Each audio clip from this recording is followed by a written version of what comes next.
அவள் ஒரு நவரச நாடகம், ஆனந்த கவிதையின் ஆலயம்.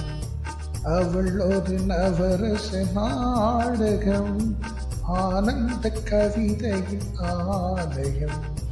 தழுவிடும் இனங்களில் மானினம், தமிழும் அவளும் ஓரினம். அவள் ஒரு நவரச நாடகம், ஆனந்த கவிதையின் ஆலயம்.